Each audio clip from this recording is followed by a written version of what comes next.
do eulogy as best I can. My mother was the youngest child of Dr. Charles and Irene Naylor. She had one older brother, my Uncle Gene, who was 4.5 years older than her. My grandmother always wanted boy and girl twins, so she named them Gene and Joanne, and my grandmother was so happy to finally have boy and girl twins with my twins. Even though my mom and my Uncle Gene were 4.5 years apart, they were very close. And my mom always tells the story that whenever his friends would give him a hard time for hanging out with his little sister, that he would protect her and say that she was always welcome to hang out with him.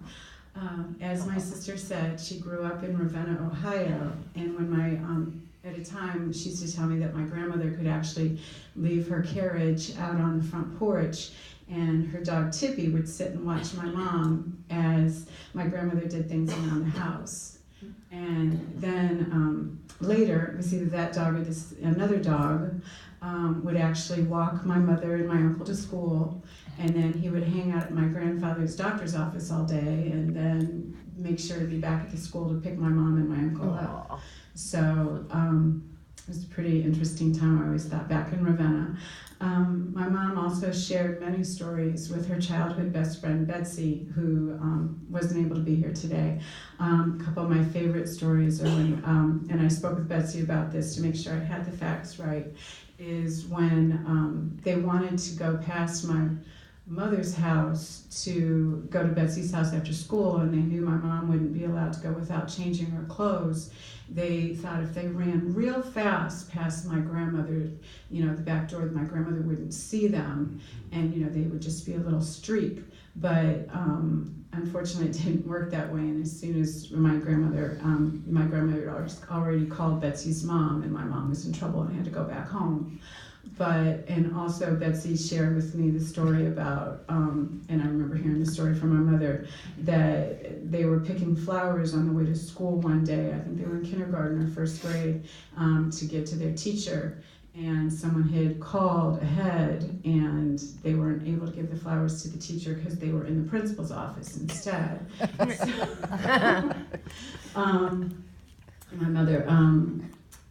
My grandmother ran the Western Reserve Hotel in Ravenna for quite some time as my mother was growing up. And in fact, they lived at the hotel from the time my mother was 8 to the time she was 16. And I always thought it was funny that my mother went home from school for lunch one day and found they had moved without telling her to the hotel, and she had gone to the house. So she had to figure out where they were, or go back to school hungry, I guess. My mother graduated from high school in 1957, hence that's why Elvis was playing in the background. She was a huge Elvis fan, and she also loved her country music. Her favorites being Johnny Cash, Tammy Wynette, Loretta Lynn, and Randy Travis. But she and my dad also, went to the Janis Joplin concert. I always heard my sister was upset about not going to the Janis Joplin concert. Yeah, had to babysit. Oh, she had to babysit EJ and me. And Bummer. Then they also saw Joan Baez, and then they talk about seeing Bob Dylan on the beach in Jacksonville Beach before he was famous. And then she also made sure that my youngest daughter had a 1957 Chevy toy car to ride around in. And she bought Lydia the Christmas when she was 2. Santa Claus got it.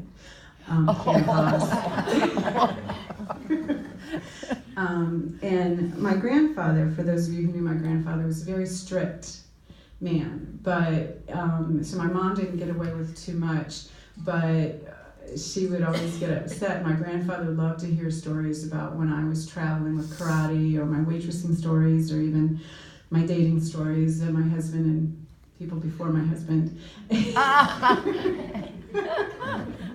And she would always, on the way home, she'd always, kind of be irritated that, Grandpa would laugh at my antics and want to hear all about my stories when she couldn't get away with half the stuff that Grandpa loved hearing that I was doing. As my sister said, it wasn't in the picture, but my mom went to Ohio Wesleyan before she also graduated from Kent State with a degree in home economics education. She taught in Warren for a short while, and then after that she moved to Akron and did cooking demonstrations for the East Ohio Gas Company. That's why my sister and I both have vivid memories of the way to put a pan on the stove. And my children were laughing, I saw when Corinne said that, because that is just something, you don't have a pan facing outward for people to bump into, Larry. Poor Larry. And she instilled that, and also not just gas, we can't have just a gas stove, we have to have a gas dryer in our family too, because of my mother working at the gas company. But when she was working at the gas company, she and her roommate Sally happened to become neighbors with a man named Bud Housley and his little girl Corinne. And they soon got married and had my brother EJ and then me. As my cousin said and my sister said, growing up, we lived right across the street from my dad's sister and her family, and we were raised like 8 brothers and sisters, and we spent not just hanging out, I mean, we hung out together all the time, but we also spent most of the holidays together. The other holidays were spent with my mother's family in Ravenna, and the summer picnics were always the best, with my mom always bringing her baked beans, and then Cheesecake. and she would always have the cherry cheesecake for my aunt and uncle's New Year's Eve parties. And as people have talked about Corinne's and my brother EJ was extremely protective of who he called his Mama Lou. He called Joni Lou, and he called Mom Mama Lou. And when we were growing up, she worked as the assistant manager of Joanne Fabrics at Summit Mall. And she would often have to close the store, not getting off work till close to about 9:30 at night. And if she wasn't home even 5 minutes later than EJ thought she should be, if he would pressure our father into going out and looking for her, or if Dad wasn't going to go, or if Dad wasn't home, he would actually, start walking towards Summit Mall to see if she was okay. And when our family lost him, we were all devastated, obviously. But however, I learned to be strong from the strength that I witnessed my mother have in losing her only much-loved son. And as you saw from, I want to talk about also my mom, as speaking of Joanne Fabrics, and what my cousin and my sister have already alluded to, is my mother loved to sew. And sewing things, she actually won a sewing contest when she was in 7th grade, and when she did teach, she taught home economics and sewing and cooking. And she always made sure, starting with, I think, Leslie's son Sean, that all the babies had a quilt. Yep.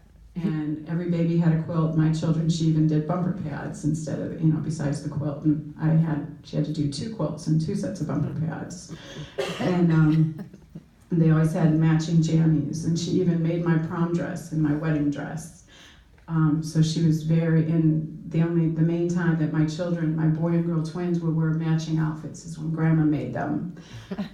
There was actually one the 4th of July picture with my husband and my father was matching outfits that my mother had made.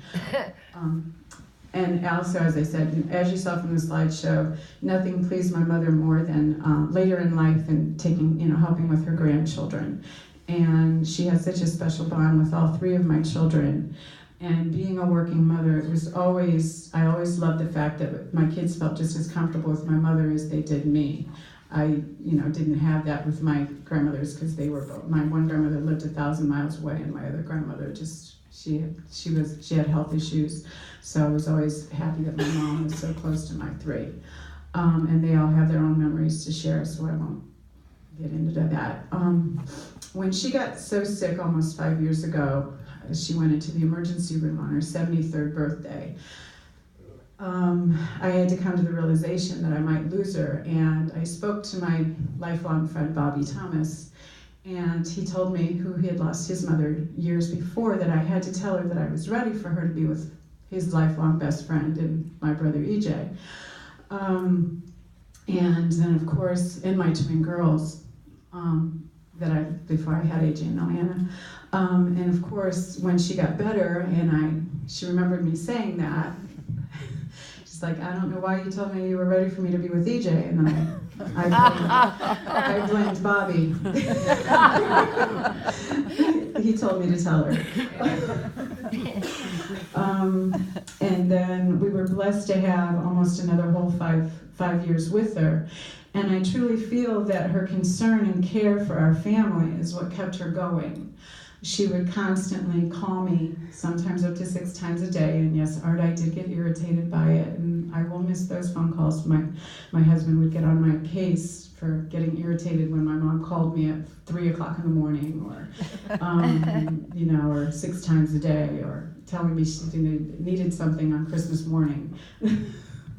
But I truly feel that she would have, not lasted as long as it had not been for her concern for my family, my children, and my father and my sister and me. And in fact, she would not have liked the funeral to have been earlier this week, because she would have wanted us home and safe in the snow. And then my poor sister and Larry being stuck up here for that. But and in fact, the night she passed away, speaking of how proud she was of us, the night nurse that I hadn't met stopped me to tell me how proud she was of my 3 children and me, that she always talked about us.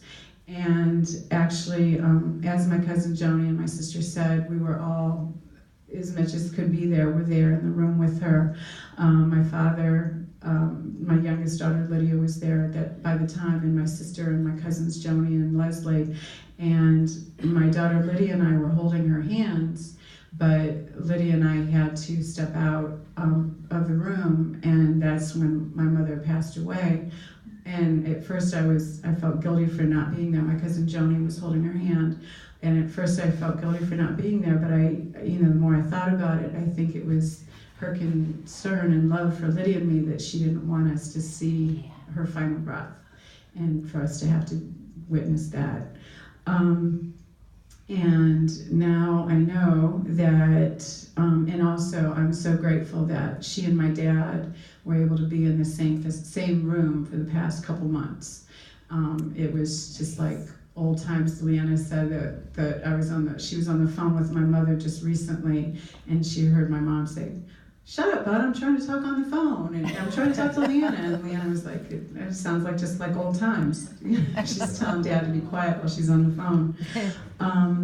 So I know that she's now, and I know that she's in a better place, and she's now finally with her much loved son, and my brother taking care of her grandbabies who she never got to hold here on earth. So love you, Mom. I do now want to share some memories from people that were unable to be here. Just let me get my phone together.